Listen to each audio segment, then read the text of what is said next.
viewers, you're most welcome to our YouTube channel, The Fertility Hub. I would like to remind us that the Fertility Hub is born out of Unity Blossom Foundation, a foundation that supports women and men and couples battling with infertility in Uganda. The Fertility Hub is here to support Unity Blossom together so that it can raise awareness about infertility among women, among men, and everyone. And we thank you for subscribing. We thank you for the likes, and we thank you for the comments. Some of your comments have helped us understand what to do next, what to raise awareness about next. So we thank you for your support, and we request that you keep subscribing. Tell this about your friends, tell this about your family, so that everyone can understand what we are talking about. Our today's topic is something really very important and is still very sensitive in Africa. African societies and communities. I know it happens everywhere because infertility is not only in Uganda. Infertility is everywhere. So, but we are going to begin with our home. What is happening in our homeland? You cannot go to, to clean your neighbor's house before you clean your own house. So we're going to talk about infertility stigma in African society, African communities. First of all, what is infertility stigma? Infertility stigma, these are stereotypes, the discriminations, the negative attitude first and towards the individuals that are battling with infertility. You see, in African society, childbearing is very key and is really very important. So if a couple is not giving birth, there is discrimination that comes. There are these kind of words, harsh words, stereotypes that they bring upon, the couple that are not giving birth. We're going to look at, I want us to look at our culture views. Of course, you see, in Africa, if a couple is not giving birth, let's say on your wedding night, these people expect someone to conceive.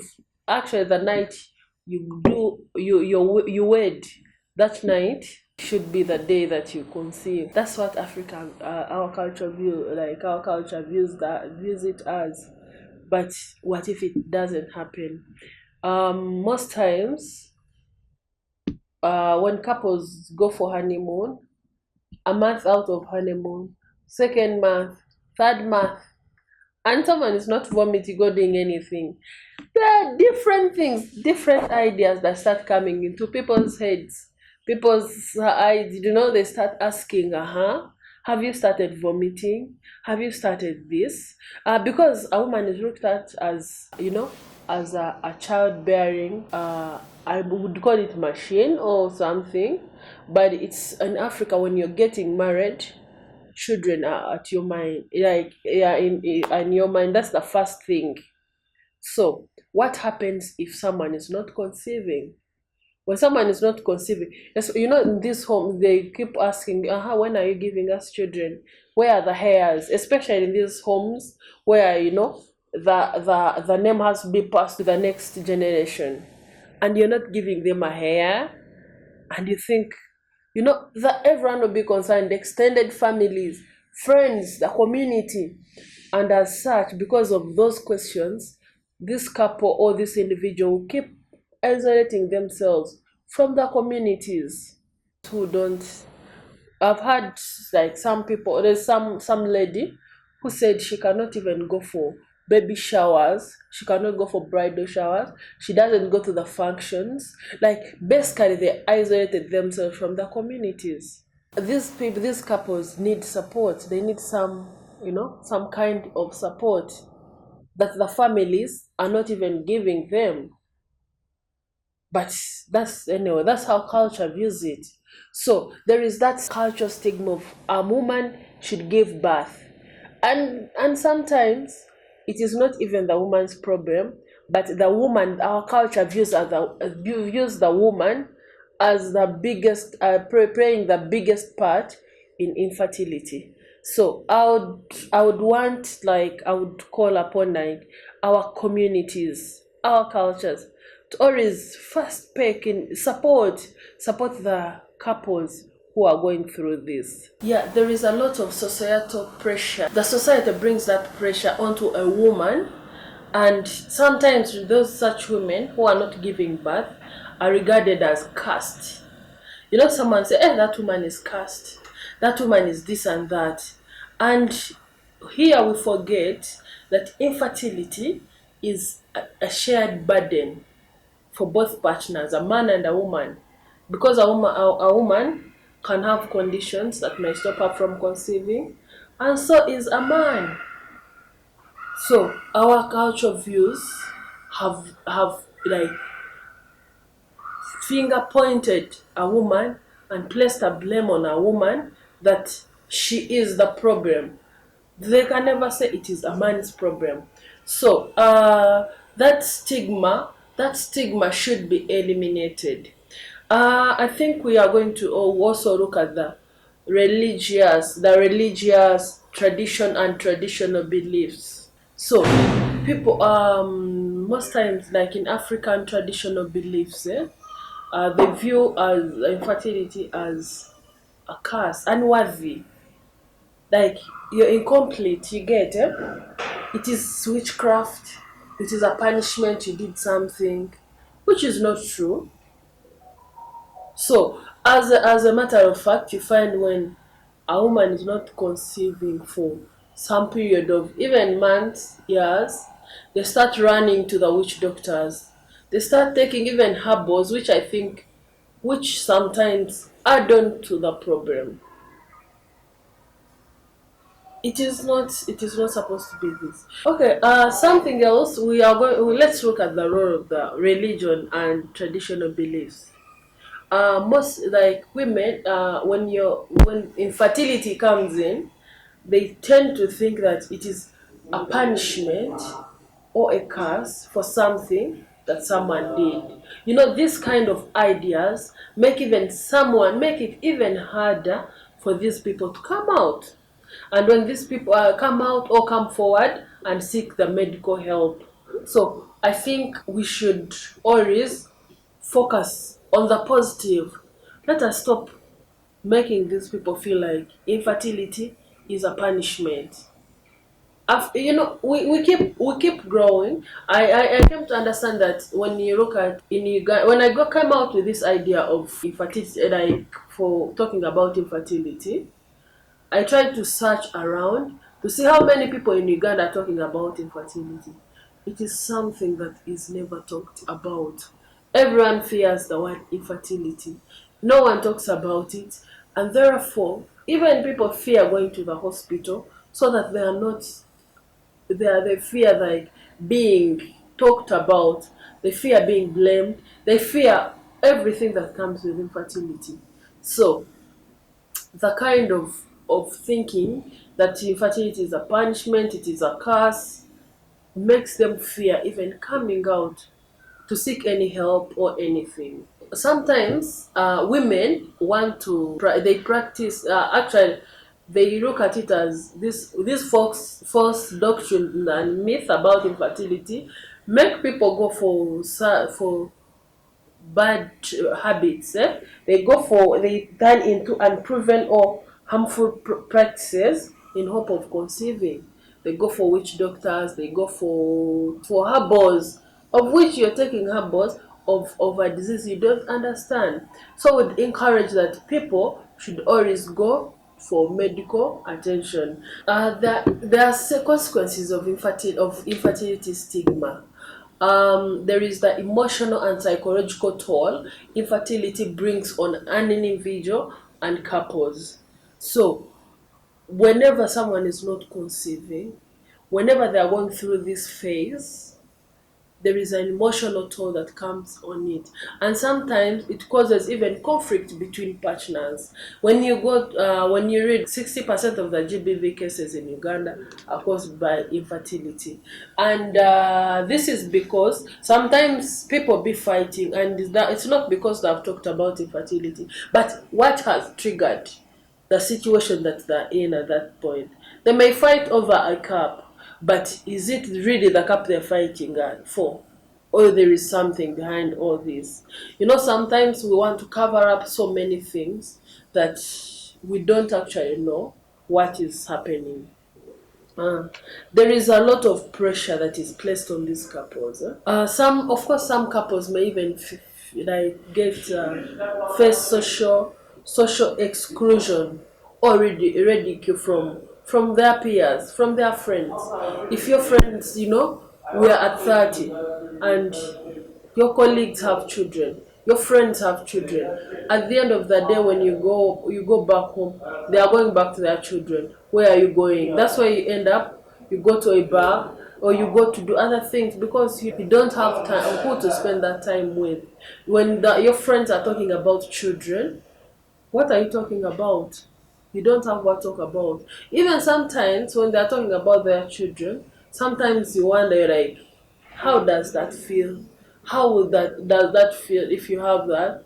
But and in that process, because maybe you may think that you're feeling bad about the whole situation, you isolate yourself. You even stop meeting up with your friends. You stop, because every time their discussions are totally different from yours. Infertility stigma is really taking a toll on people. You see, this stigma can prevent people from seeking medical help. Couples may take some time to seek medical help because they fear the talk, the gossip. When you go to the hospitals, when you go to fertility hospitals, most times you find the women are there alone. The women are just taking. Infertility stigma is not about the physical pain. It can also, this infertility stigma can even prevent couples and individuals from seeking medical attention, medical help, which is not right, which is not good, because they fear about being talked about, being seen as the cursed one, the punished ones. So it is hard. The emotional toll is real.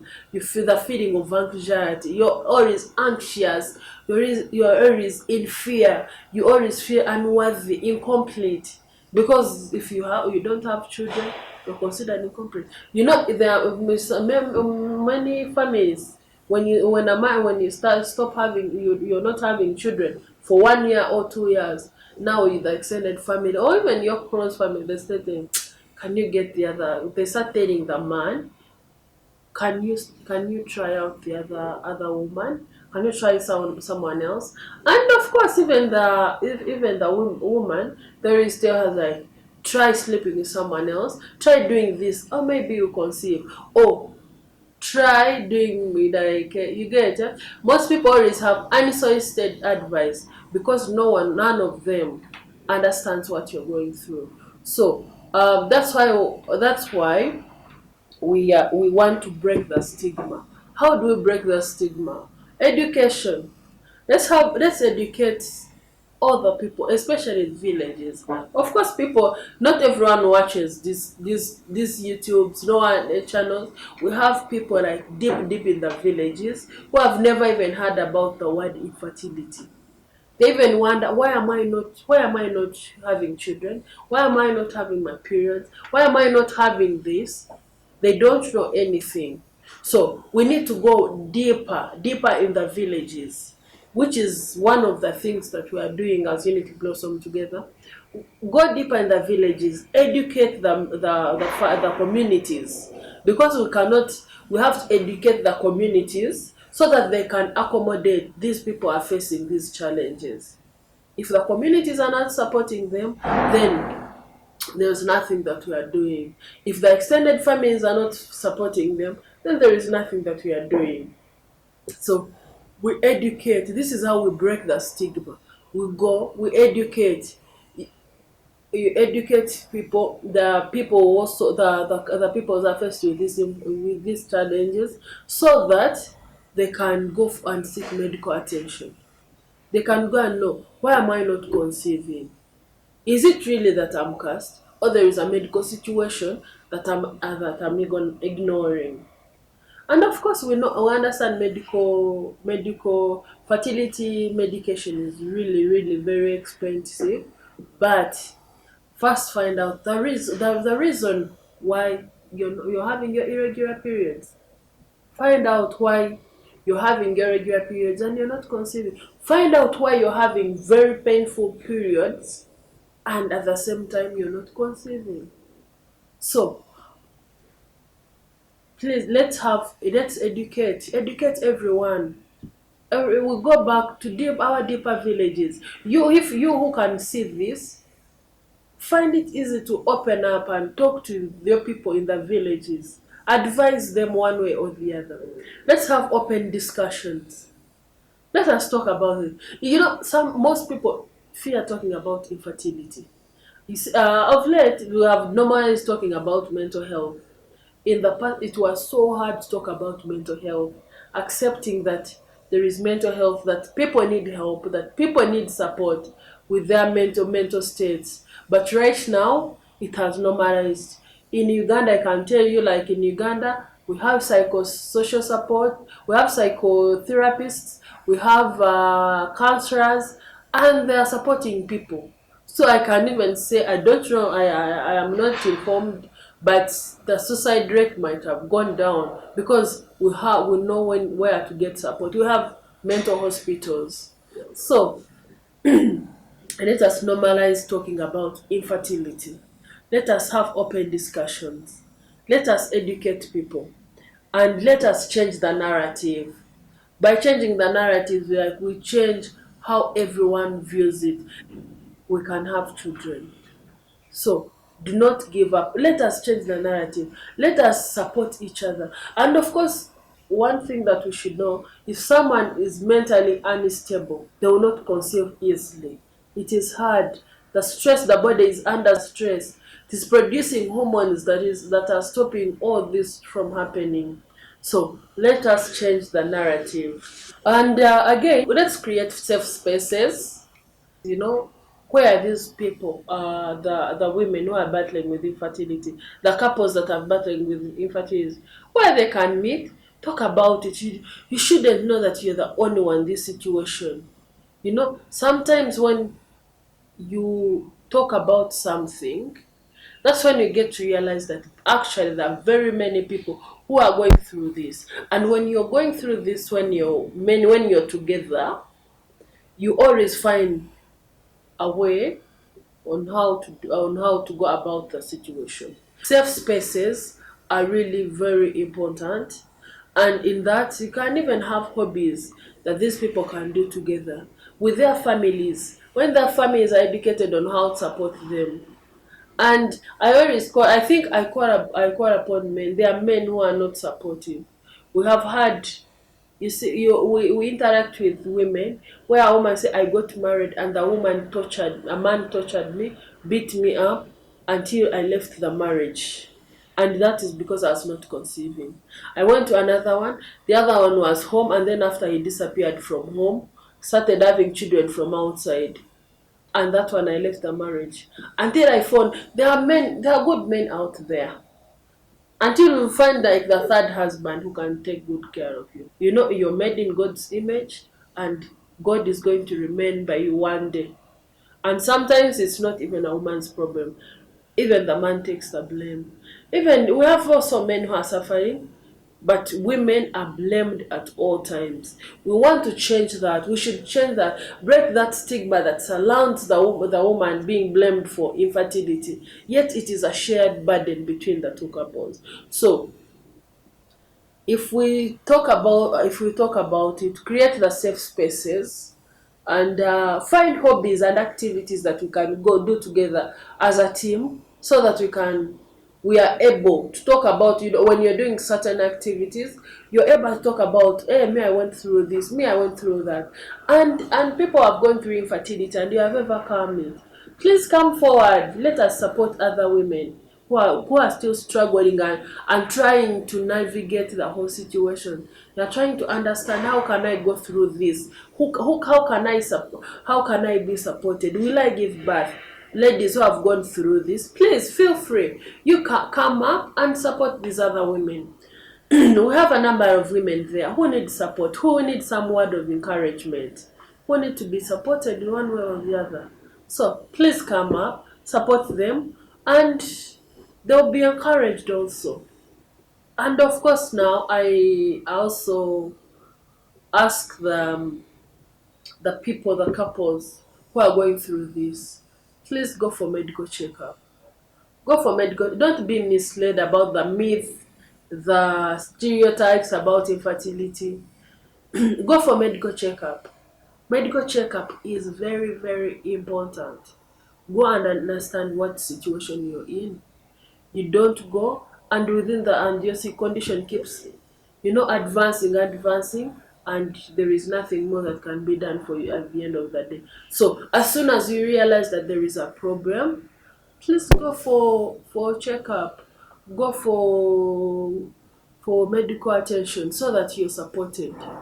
Also, I think we have had endometriosis in young children in schools. Those children who go into their periods and they feel so much pain, they are admitted, you're vomiting and all that. Take your child for medical checkup to understand if this is a normal situation or not. It may be normal depending on the genetic care situations and all that, but still it may not be normal. So everyone, you need to do medical checkup for girls especially, so that they are supported. So the way forward, let us support each other, and let us, and when a friend confides in you about their fertility situation, please listen to them. Stop giving unsolicited advice. You just say something without knowing, if someone tells you about infertility and you've never gone through infertility, trust me, you don't understand. So you need to be careful of the kind of advice that you give to that person. Just listen to them, understand them, and also educate yourself about it. If you hear something that you don't understand, we have Google, we have everywhere. You have internet, you can go there, you can check, educate yourself. Share an article, one or two. Share them on your WhatsApp statuses, on your TikToks and everything, so that people can learn and be aware of what is going on around them. So thank you so much for listening. Infertility stigma is real and people are suffering silently. So we need to break that stigma. We normalize talking about infertility so that people who are going through this can seek medical attention, so that they can understand that anytime they can be helped, they can get the help that they are looking for, they can get the support they're looking for. That the communities should understand that they can actually support someone who's going through infertility emotionally, and eventually they will conceive. They will get a baby in one way or the other. We have so many options. We have so many options of treatments, so many options to motherhood and parenthood. So I thank you so much. Thank you so much for viewing. Thank you so much for subscribing. And please keep your comments coming, keep your questions coming, and we shall be able to answer them. But we need to break the stigma. We need to change the narrative so that these people are supported in one way or the other. People stop losing their marriage over infertility, yet they could actually be supported and be able to conceive. That people stop feeling ashamed. People should stop feeling embarrassed when it comes to infertility. And we need to give them all the support that are needed. So, thank you so much and keep subscribing. Until next time, bye bye.